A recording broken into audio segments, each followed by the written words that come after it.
Nous te rendons la gloire, la gloire, la gloire. Au nom du Seigneur Jésus. Au nom du Seigneur Jésus. Merci pour ta parole. Merci Saint-Esprit, parce que je t'inspire les paroles du Seigneur. Merci pour ton onction de la saison. Puissamment ce matin. Merci pour l'édification de notre foi. Au nom du Seigneur Jésus. Amen. Acclamons le Seigneur. Soyez bénis. Au nom du Seigneur. Wow.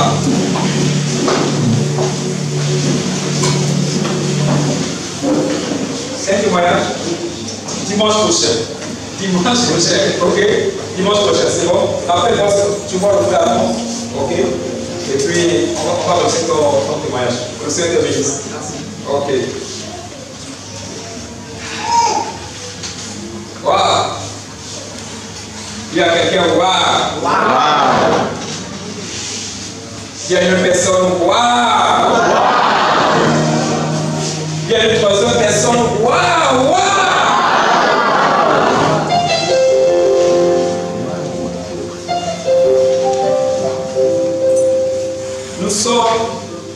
Nous avons reçu de nous les cieux ouverts. Amen. Alléluia. Amen. Dieu a trouvé bon d'ouvrir les écluses des cieux sur nous. Grâce divine pour les nations. Amen. Je ne sais pas ce que le Seigneur nous réserve l'année prochaine, mais je sais une chose. Attends-toi quelque chose cette année. Pourquoi? Parce que les cieux sont ouverts sur nous. Les cieux sont ouverts. Je ne sais pas comment vous le dire. Je vous dis seulement ce que j'ai entendu de la voix du Seigneur. Il a dit que les cieux sont ouverts sur nous. Il a trouvé bon d'ouvrir les cieux sur nous. Et quand les cieux sont ouverts, je vous assure que tout est possible. Tout est possible. Alléluia. Donc si tu n'as jamais prié, si tu n'as jamais demandé, demande. Si tu n'as jamais eu la foi, demande la grâce d'avoir la foi pour recevoir cette année. Parce que je ne sais pas ce que l'année 2020 nous réserve, mais je sais déjà ce que nous réserve 2019. Et c'est de ça que je ne parle ce matin, parce que nous sommes en 2019. Alléluia. Il y a un témoignage que nous allons publier dans quelques jours, sinon dans quelques semaines, d'une sœur congolaise qui, pendant 2 ans, a fait des tentatives d'avoir un visa. Ça se passe à Grâce Divine Tchégué, ce n'est pas ici. Et ça n'a jamais réussi. Elle a toujours rejeté son dossier. Elle n'a jamais eu de visa. Elle n'a jamais eu de visa. Jusqu'à ce qu'elle a repris, elle vient déjà ici. Et puis, à un moment, comme elle avait changé de quartier, on lui avait indiqué, la personne qui l'avait invité ici, lui avait proposé d'aller prier en Tchégué parce que c'était plus proche de son lieu d'habitation. Elle a repris le chemin de l'église. Et en quelques jours, elle a eu son visa pour la France. Alléluia. Pendant 2 ans,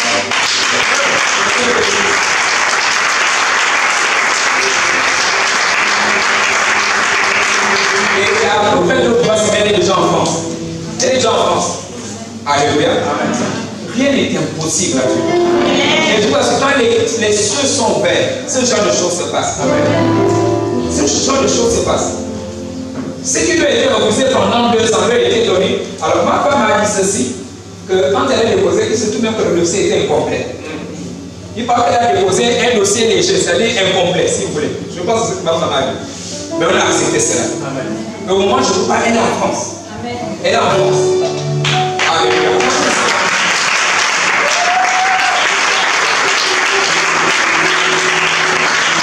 Nous avons publié ça il y a dans quelques jours. Nous allons le faire. Et il y a une autre frère en Tchégué qui avait des problèmes de yeux. Il ne voyait pas bien, il voyait flou. Et à cause de cela, ses yeux étaient toujours la moyenne. C'est-à-dire, il a un problème toujours. On a pris pour ce jeune frère. On a publié ça, je pense que c'était dans votre avis. Bon, bien sûr, si vous allez sur Facebook, regardez les activités de l'église. Hier, il a été guéri à l'instant même qu'on a prié pour lui. Il a commencé à bien voir et les larmes ont cessé de couler. à l'instant même. C'était une guérison instantanée. Instantanée. Ça veut dire à l'instant même. Je ne sais pas, je dis une chose, je ne sais pas ce que Dieu nous réserve, mais je sais c'est à quoi va ressembler notre 2019. C'est une année de témoignage. Au nom du Seigneur Jésus.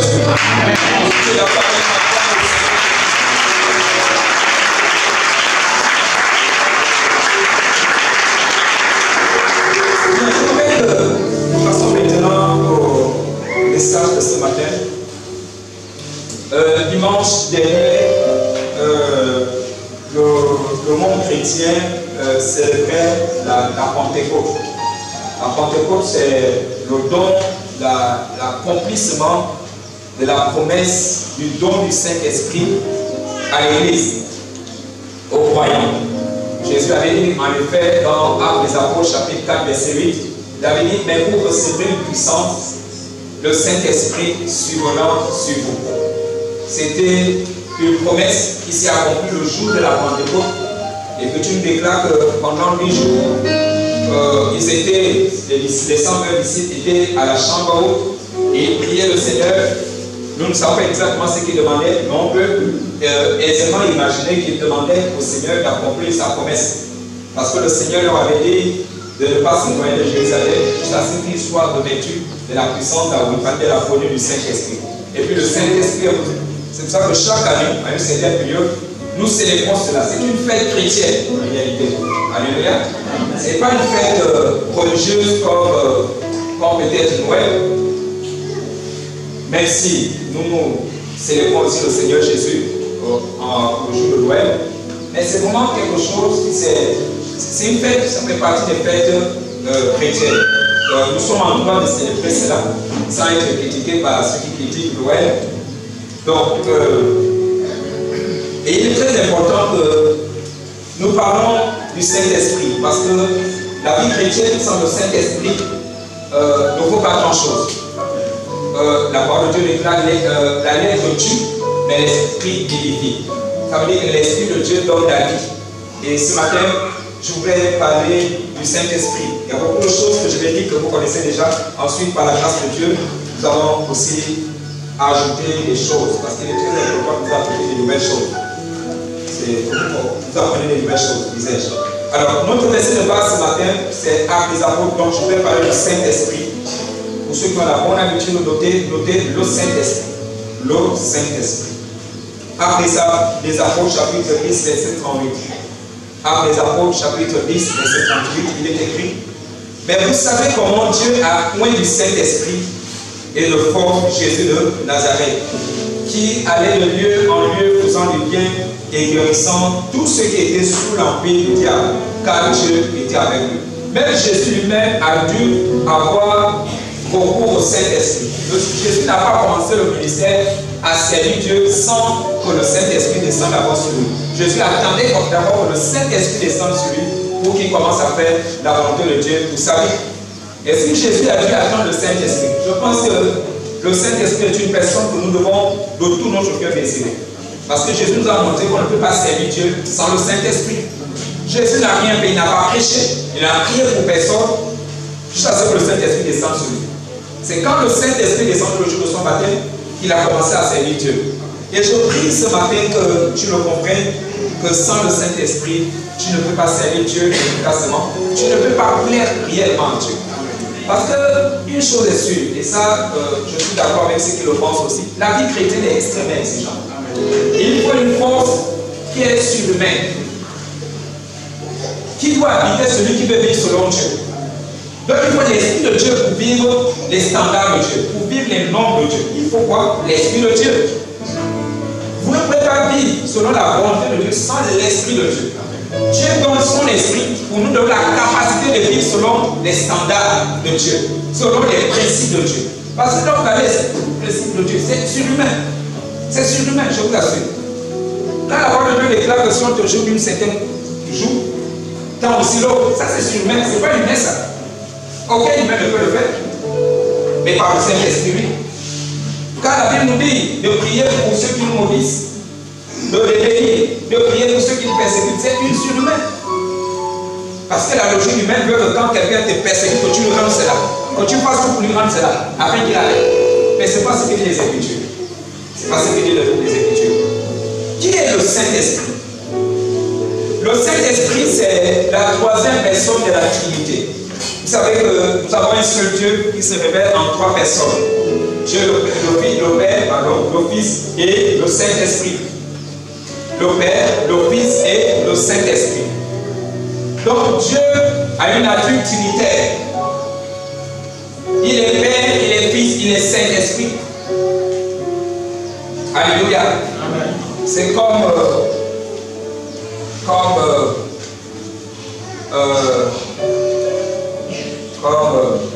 c'est comme moi. Je vais te donner mon exemple. Je suis le fils de quelqu'un. Alléluia. Mais je ne suis pas seulement le fils de quelqu'un, mais je suis aussi le père de quelqu'un. Alléluia. En même temps, je peux être fils, en même temps, je suis fils, en même temps, je suis père, au même moment. Et c'est la même personne. Alléluia. Vous comprenez cela? C'était dans le vous avez des enfants. On vous appelle papa ou maman à la maison. Mais aussi quelqu'un que vous appelez papa ou maman, ça dit votre mère. Donc, pour votre mère, vous êtes son fils ou sa fille. Mais de l'autre côté aussi, vous qui êtes la même personne que vous êtes, est la mère de quelqu'un ou le père de quelqu'un. Alléluia. Donc, le Saint-Esprit, c'est la troisième personne de la Trinité. Alors, généralement, lorsqu'on parle de la Trinité, on dit Dieu le Père, Dieu le Fils, Dieu le Saint-Esprit. C'est ça? Et parfois, ça donne l'impression que le Saint-Esprit est inférieur au Fils et au Père. En réalité, ce n'est pas ça. Ce n'est pas ça. Alors, cependant, Dieu le Père, le Fils, le Père, le Fils, le Saint-Esprit, ce n'est pas par hasard qu'on a mis ça dans cet ordre. Ce n'est pas parce que le Saint-Esprit est inférieur. Le Saint-Esprit n'est pas inférieur à Jésus. Le Saint-Esprit n'est pas inférieur au Père. C'est juste que quand vous lisez les Écritures, quand vous lisez la Bible de Genèse et Apocalypse, vous allez voir que le personnage principal qui apparaît en premier lieu, c'est le Père. C'est le Père. Prenez par exemple l'Ancien Testament, vous avez l'impression que c'est le Père qui est en action. On parle rarement du Fils, on parle rarement de l'Esprit de Dieu, mais le Père. On l'appelle le Saint d'Israël, on l'appelle l'Éternel, etc., etc. C'est le Père qui semble être la figure principale dans, par exemple, l'Ancien Testament. Ensuite vient le Fils que Jean-Baptiste a annoncé. Et dans les 4 évangiles, nous voyons le Fils. Le Fils en action. Et puis quand le Fils parle, il dit, je vous enverrai un autre consolateur. Il parlait de qui?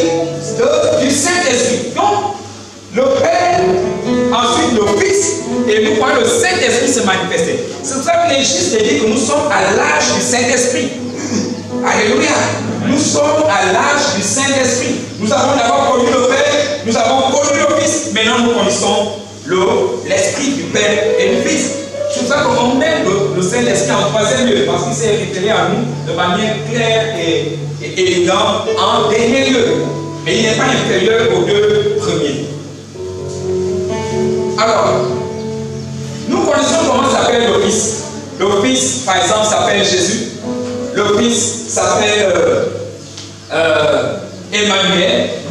Mais vous allez remarquer dans les Écritures qu'on ne parle pas, on ne donne pas un nom clair, précis au Saint-Esprit.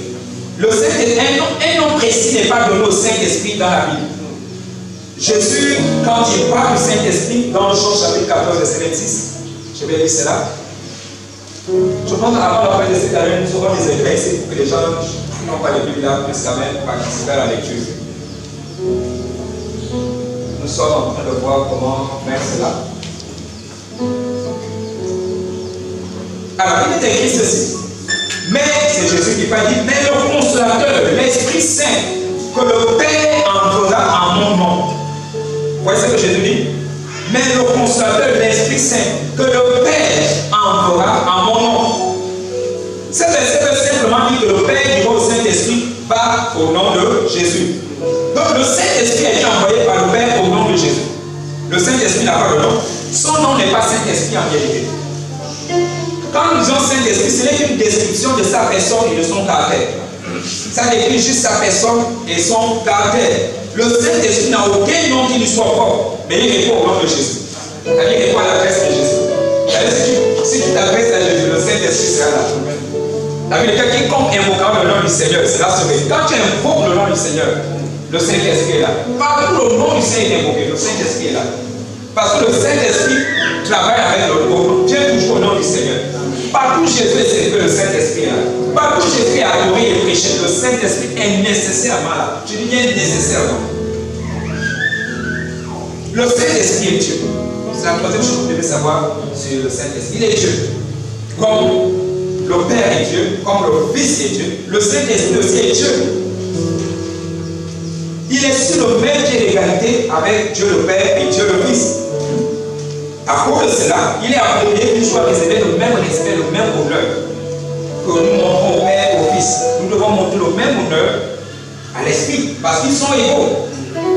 Je répète, ils sont égaux. Le Saint-Esprit n'est pas inférieur à Jésus, le Saint-Esprit n'est pas inférieur au Père. Nous ne devons jamais traiter le Saint-Esprit comme une personne inférieure. Nous devons le connaître comme nous connaissons les deux autres membres de la Trinité. Le Saint-Esprit n'est pas seulement une personne, il est Dieu. Il est Dieu. Il est Dieu. Donc, traitez-le comme tel. Il est Dieu. C'est pas moi qui dis qu'il est Dieu. La Bible lui-même, elle l'appelle Dieu. La Bible l'appelle Dieu. Lisons Actes des Apôtres, chapitre 5, verset 3 à 4. Actes des Apôtres, chapitre 5, verset 3 à 4. Alors, c'est Pierre qui parle et il s'adresse à un certain Ananias dans la Bible qui était venu se présenter, qui s'est présenté devant Pierre avec une offrande. Et il avait fait une fausse déclaration sur cette offrande-là qui venait donner au pied de Pierre. Et Pierre dit à Ananias ceci: Ananias, quand Pierre se rend compte Ananias, par le Saint-Esprit, Pierre se rend compte Ananias a menti sur la déclaration d'offrande. Parce qu'en fait, il avait menti sur l'offrande qu'il donnait. Alors Pierre dit ceci à cet Ananias, le menteur: Ananias, pourquoi Satan a-t-il rempli ton cœur au point que tu manques au Saint-Esprit? Que tu manques à qui? Au Saint-Esprit. Pierre dit à Ananias le menteur qu'il a menti à qui? Au Saint-Esprit. Maintenant, regardons le verset 4. Il dit: ce n'est pas les hommes que tu as menti, mais à Dieu. Donc l'apôtre Pierre, rempli du Saint-Esprit, reconnaît que nous montre ici que le Saint-Esprit est Dieu. Quand il parle de tu n'as pas menti, il dit tu as menti, pourquoi Satan a fait ton corps, pourquoi il mentit au Saint-Esprit? Et il ajoute, ce n'est pas un nom que tu as menti, mais à Dieu. Qui? Le Saint-Esprit. Donc le Saint-Esprit est Dieu. Il possède aussi les attributs qu'on retrouve seulement chez Dieu. Le Saint-Esprit possède des attributs, c'est-à-dire des capacités qu'on retrouve seulement chez Dieu, des caractéristiques qu'on retrouve seulement chez Dieu. Par exemple, Dieu est éternel. Alléluia. Nous disons souvent Père éternel. Il s'appelle l'Éternel, le Dieu d'Israël. L'Éternel des armées, l'Éternel. Vous voyez aussi que le Saint-Esprit est éternel. Il n'est pas limité dans le temps ou par le temps. Il est éternel. Et 2:14. Combien plus le sang de Christ qui par un esprit éternel, le Saint-Esprit est éternel comme Dieu. Ensuite, il est omniprésent. Omniprésent veut dire partout au même moment. Partout au même moment.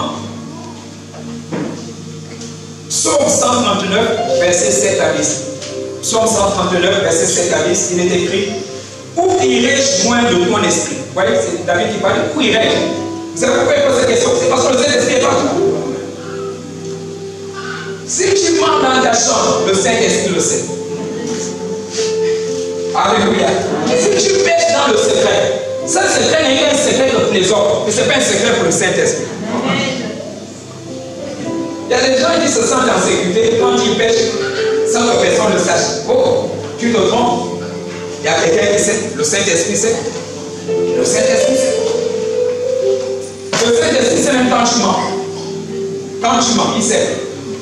Peu importe là où tu peux pécher sur cette terre, le Saint-Esprit le saura. Si tu dis que je suis fort gentil, je peux appeler la banque là, à Libreville. Le Saint-Esprit, quand tu viens ici, tu viens sainte, tu viens comme une pieuse, comme une sainte, une soeur religieuse là. Et le Saint-Esprit connaît ce que tu as fait. Parce que quand tu faisais ça, il te voyait. Est-ce que je parle avec quelqu'un? qu'il est omniprésent. Verset 8. Si je monte aux cieux, tu y es. Si je me couche au séjour des morts, tu voilà. Si je prends les ailes de l'aurore et que j'arrive à l'extrémité de la mer, là aussi ta main me conduira et ta droite me cessera. Ensuite, il est omniscient comme Dieu. Vous savez que nous ne sommes pas omniscients. L'apôtre Paul a dit que nous connaissons en partie. Aucun pasteur, aucun chrétien n'est omniscient. Aucun humain, même ceux qu'on appelle savants, ils essaient ça. Ils ne connaissent pas tout. Les gens ne connaissaient pas le fond. Ne parlez pas le fond. Alléluia. Combien vous comprenez? Les gens ne parlaient pas le fond. Savant, il faut savoir ce que ça veut dire. Ça veut dire qu'il connaît beaucoup de choses, mais pas tout. Est-ce que je parle bien?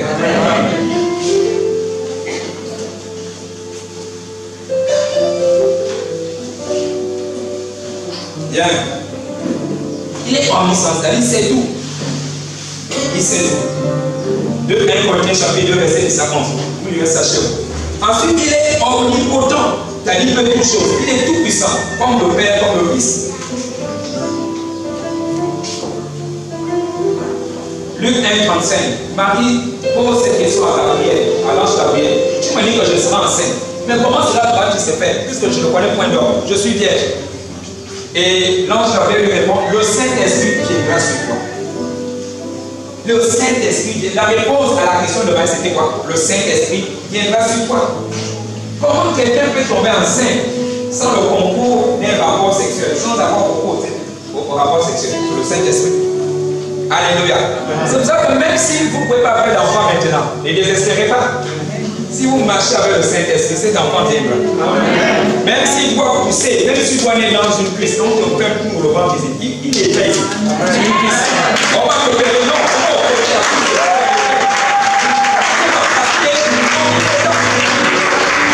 alléluia. Je pense qu'une des choses que nous demandons au Seigneur de nous faire, c'est augmenter notre foi. Je pense que notre foi est même si on occupé les pompes, on appelle ça les trompes.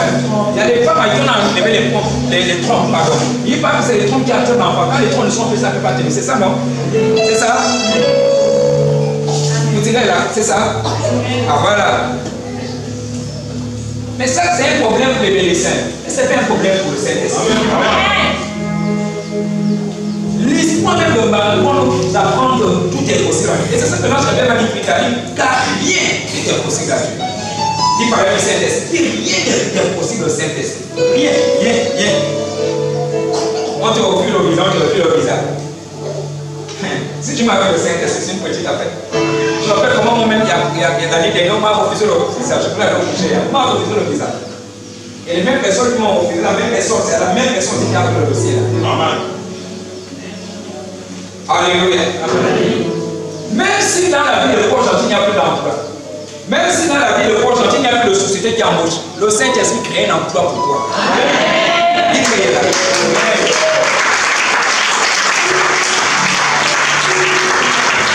Et je le dis à quelqu'un ce matin, il créerait un emploi pour toi. Qui est pour toi? Pourquoi?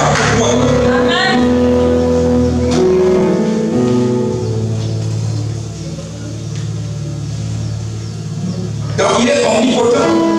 Il est omnipotent. Il a le même statut. Je répète cela, le Saint-Esprit a le même statut que le Père et le Fils. Et c'est ce que Jésus aussi a voulu montrer. Quand l'Église va baptiser les baptiseurs au nom du Père, du Fils et du Saint-Esprit. Pourquoi on n'a pas mis le nom des anges là? Le Père, le Fils et le Saint-Esprit. Pourquoi? Parce que les trois sont égaux. C'est très important que vous compreniez cela. Le Saint-Esprit, car sinon, est une personne. C'est une personne. Donc, on le traite comme une personne. Beaucoup d'entre nous, nous traitons le Saint-Esprit comme c'était une force. Oui, le Saint-Esprit est une force. Dans sa manifestation, ça ressemble à une force. Mais il est plus que ça, il est une personne. C'est très important de le comprendre comme ça. Il est une personne. Comme Jésus est une personne. Comme le Père est une personne. Le Saint-Esprit est une personne. Avec qui tu peux interagir. Avec qui tu peux échanger. Avec qui tu peux marcher. Avec qui tu peux marcher. Il possède les caractéristiques de base d'une personne. Parce qu'il a un intellect, Il a l'intellect, c'est-à-dire la capacité de penser, de raisonner. Il a aussi quoi? La sensibilité, c'est-à-dire la capacité d'éprouver les sentiments. Par exemple, dans Éphésiens chapitre 4, verset 30, Paul dit aux Éphésiens, n'attristez pas le Saint-Esprit. On peut pas attrister l'énergie. Il n'y a qu'une personne qui éprouve des sentiments qu'on peut attrister, ou bien qu'on peut réjouir. Alléluia, quelqu'un. Il dit, n'attristez pas le Saint-Esprit. Ça montre que le Saint-Esprit est une personne. Vous pouvez l'attrister. Vous pouvez l'attrister. Soit par vos paroles, soit par vos pensées, soit par vos actes, vous pouvez l'amener à être triste. Ensuite, le Saint-Esprit a eu à la volonté. Aucune énergie n'a la volonté. Le vent n'a pas la volonté, mais le Saint-Esprit, comme toute personne, a une volonté, c'est-à-dire la capacité de choisir et de décider. La capacité de choisir et de décider.